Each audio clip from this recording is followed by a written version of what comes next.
Everybody, this is Yuri and welcome to my channel. I believe that we hustle every single day to execute our dreams, but sometimes we lack motivation and encouragement. To help you with that, my channel is going to focus on introducing different hustlers who's going to share their ideas, thoughts, and their journey to success. So let's find out who do we have today.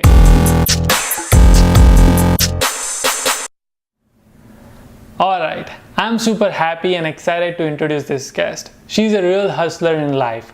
She started her journey from ground floor and worked her way up to the top over the course of 22 years. All this time, she remained dedicated to serve into government healthcare IT industry. She has served in every form of leadership position, from supervisor to manager to director, and most recently, vice president before she decided to launch her own company and be her own boss. Now, in her role as an entrepreneur, she's the founder, president, and CEO of A1M Solutions, a small women-owned business. So please help me in welcoming Kristine Nixon. Thank you so much for coming and sharing your journey. Sure, absolutely. Yeah, so let's start right into it and tell me, how were you as a kid? Like, were you always into entrepreneurship and owning a business as a child? Yeah, I mean, I was a normal kid. I didn't quite know exactly what I was going to do, but I have to say I was definitely that kid that I would sit and play in my dad's office, and I would believe that there was somebody across from me, and I would he had the calculator that still had the ribbon, so I would just type all of my numbers and then pull them out a big long receipt and give it to them. And yeah, so I mean, I always knew that I would be in business or a veterinarian, but that went out a long time ago. So yeah, I think I've definitely had that as something inside of me. I used to think, oh, I'm gonna have an MBA, but you know, I didn't even really know what that was. So. Right. But you did get your MBA. I did end up getting, yeah, I did. I figured I might as well go back to school. I lived right next to the college, and where I worked paid for it. So I thought, oh, I might as well. And honestly, just taking the test was the hardest thing.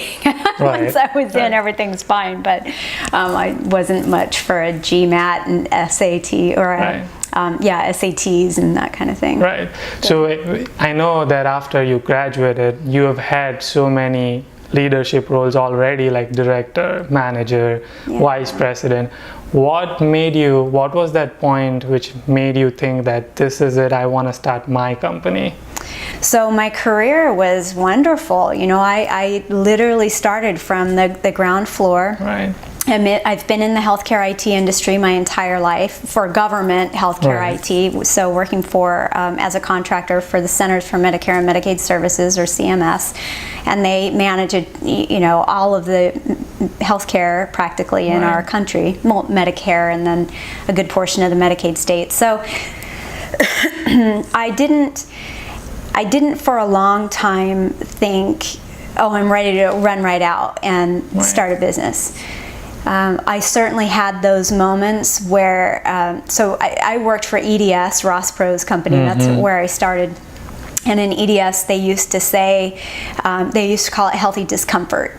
So I certainly had those moments where I was like, oh, it's just, you know, something was nudging me that it was time to do something different. And, you know, I would toss the idea around, but I always had a good paying job. And, you know, it's really nice to get an income that's consistent and to get paid when you don't work and you don't have vacation and all that kind of thing. So it really wasn't until,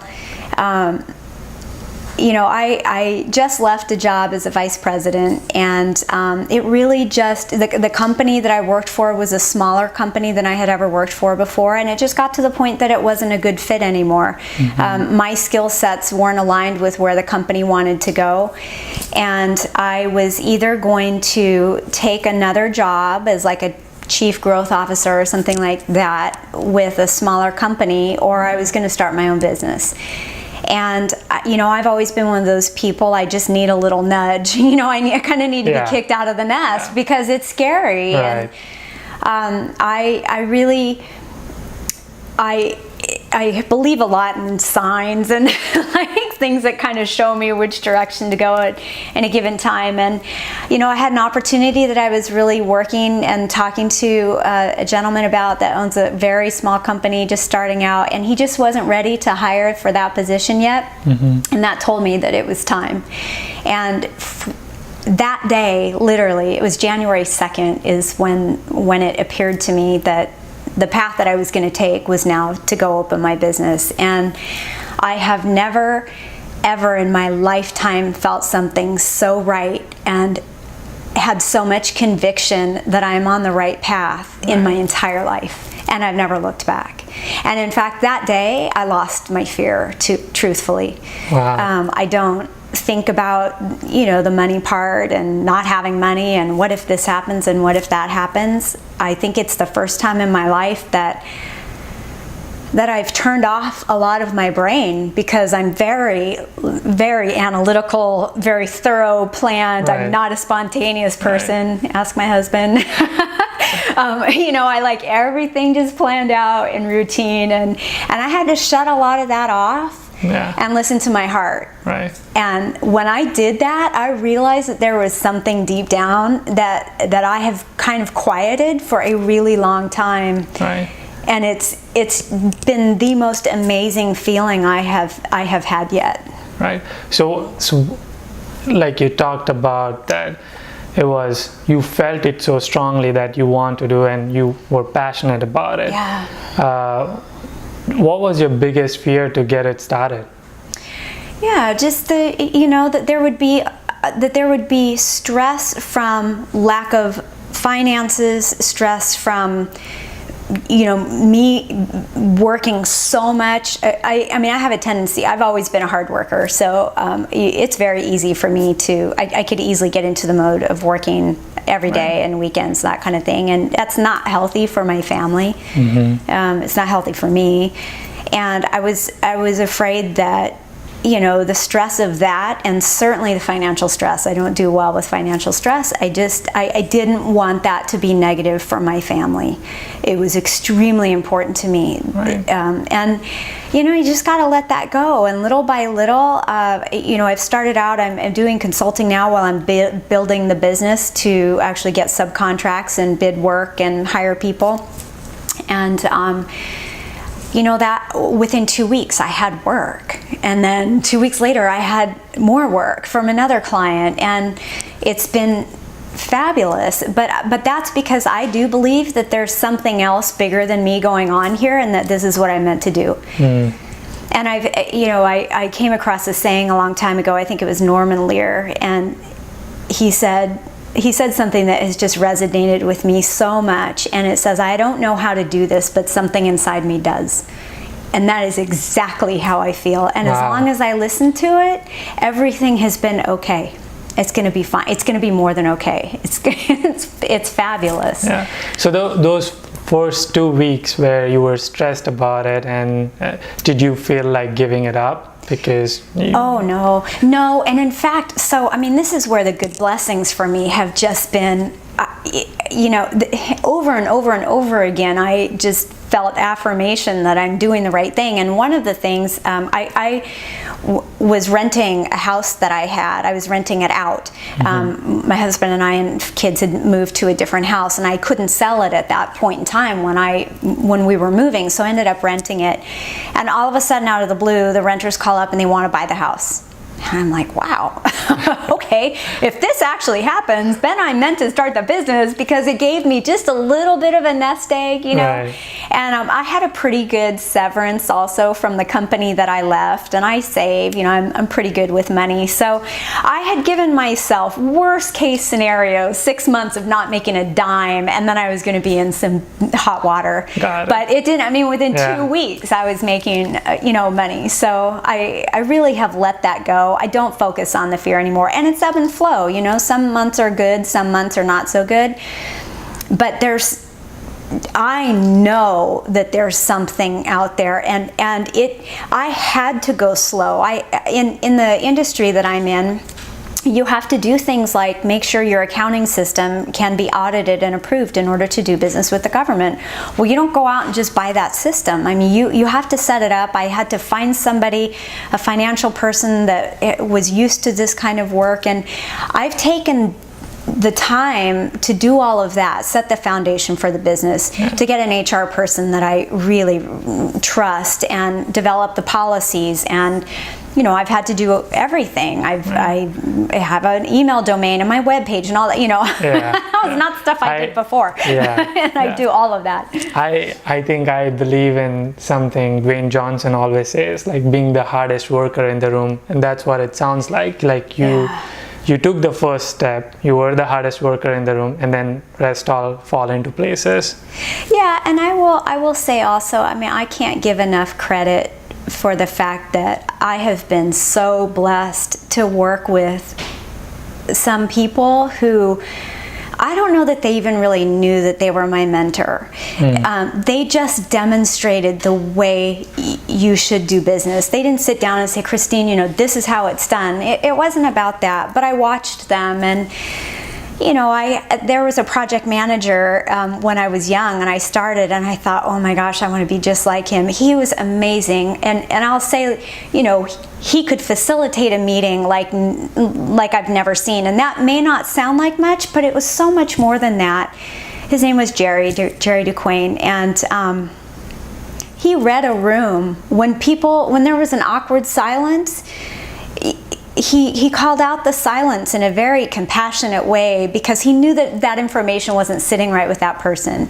And he made everybody participate because they wanted to. And I used to look at him and I think, how did you do that? You're kind, you're compassionate, people like you, you're effective, like you can sense the things that aren't said. Right. And that's the kind of thing I always paid attention to. And I had a wonderful professor when I was at Chico State. I still keep in contact with him, who was an incredible mentor to me.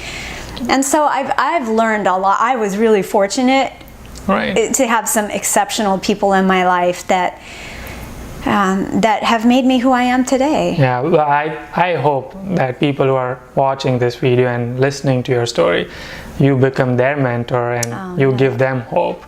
So I'm going to put the video of picture of your A1M Solutions and the company's name, and I'm curious to know, why did you pick a number 1 instead of letter I? Yeah, so I grew up on a ranch in the middle of California where nobody else was around. My brother and I did, and the name of the ranch was A1 Ranch. And I knew my entire life that whatever business I had, it would have A1 in it, because that's the part that represents the foundation for me.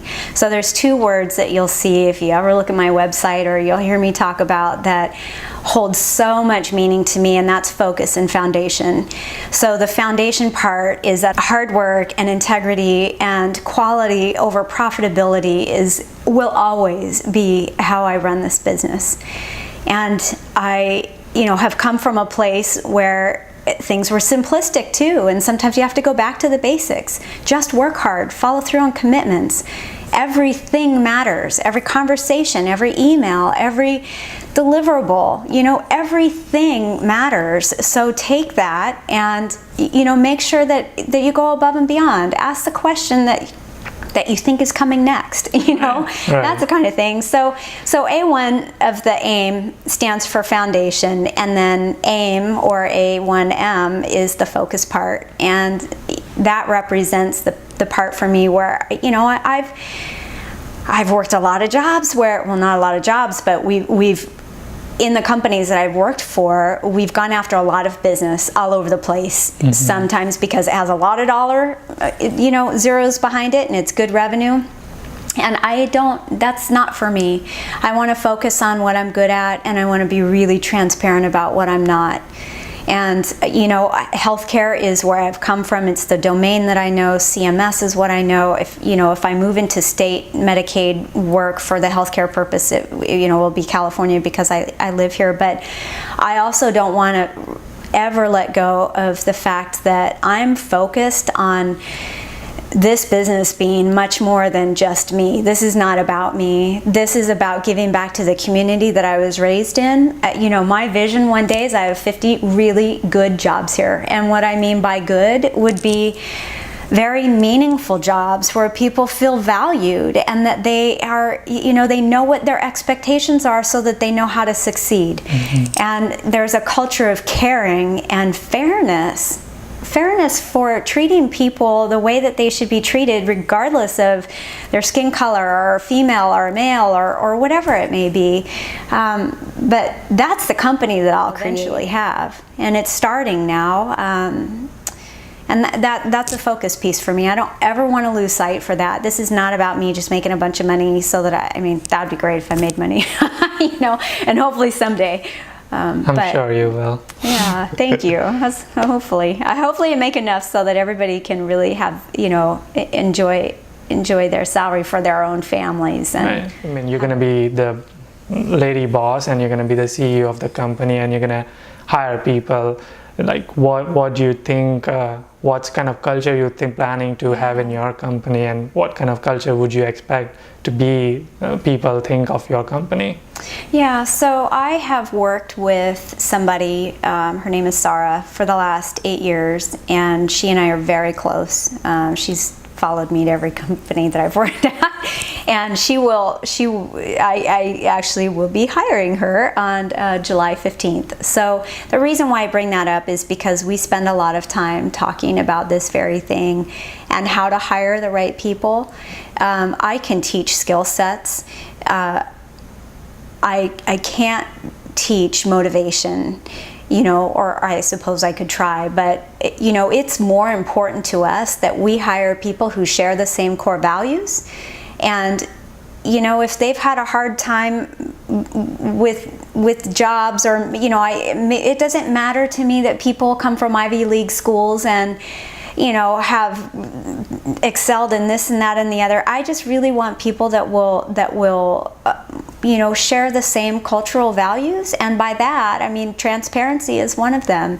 And it's a team atmosphere. We all succeed together and we all go down together. So right. There's no one person that fails. Right. I don't believe in that. Right. It is imperative that we have each other's back, all the way from my level to whatever the lowest level ends up being.